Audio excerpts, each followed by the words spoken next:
Hello everyone, myself Jaya Agarwal, Assistant Professor Political Science, SPCGC Ajmer. This is paper 2nd of BA Part 2nd. Name of the paper is Indian Government and Politics. I welcome you all in this video. In this video, we are going to talk about Indian Constitution as both rigid and flexible constitution. Features we find in our Indian Constitution of both types of constitutions, rigid and flexible. So it is important to know what is the difference between rigid constitution and flexible constitution. The difference between both the constitution is based on the amendment procedure and lawmaking procedure.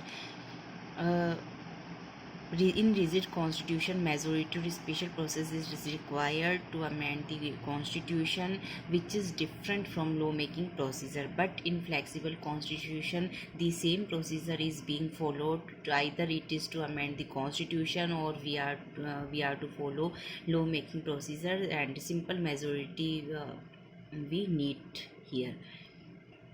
So Indian Constitution can be amended by simple majority. Some provisions of the Indian Constitution can be amended by simple majority, whereas other provisions require special majority. In Indian Constitution, we find this procedure to amend the Constitution in Part 20, Article 368. The Constitution of India can be amended or changed in three ways. First one is by the simple majority of Parliament. Some provisions of the Constitution can be amended by a simple majority in both houses of the Parliament in the same manner as an ordinary bill is passed in the Parliament.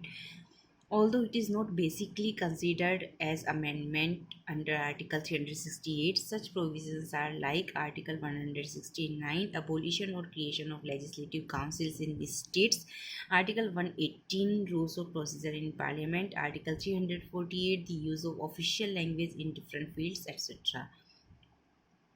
So first one is by the simple majority of Parliament. Some provisions of the Constitution can be amended through this procedure, but here the most important thing is that simple majority we require in both the houses separately. Simple majority in Lok Sabha and simple majority in Rajya Sabha, and this bill will be passed in the same manner as ordinary bill is passed.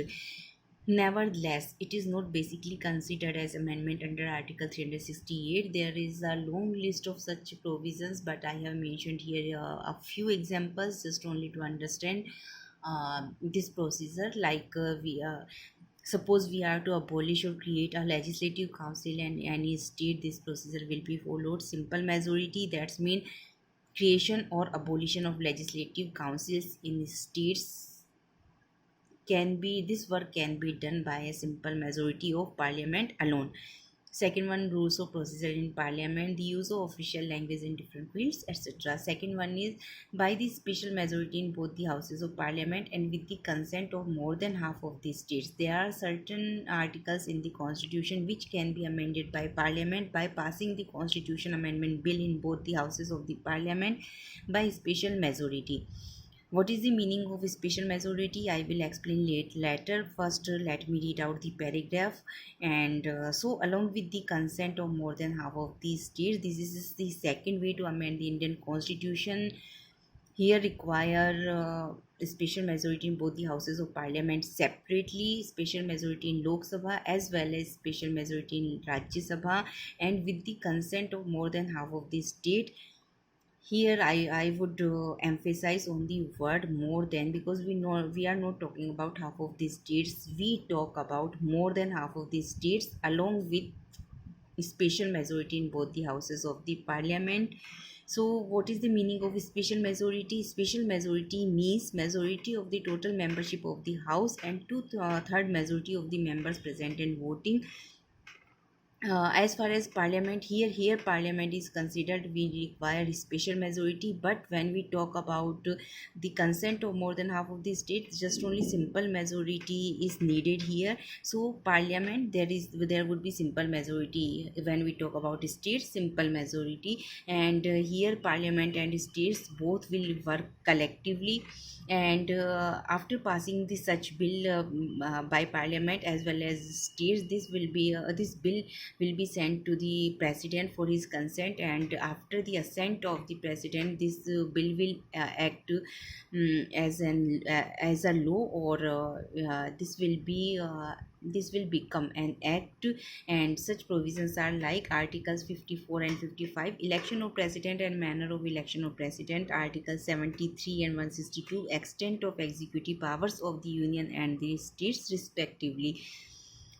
uh, when we study about examples to this provision, we can clearly see that here mainly such provisions have been mentioned here, which are correlated to the federal structure of the country, where center as well as states, the consent of both the center and the states are required, and such provisions have been mentioned here by our constitution makers. And by the special majority, third one is by the special majority in both the houses of the parliament. So rest of the provisions uh, needed, rest of the provisions can be amended through the special majority in both the houses of the parliament. So this was the procedure to amend the Indian constitution. That's all for today from my side. Thank you very much.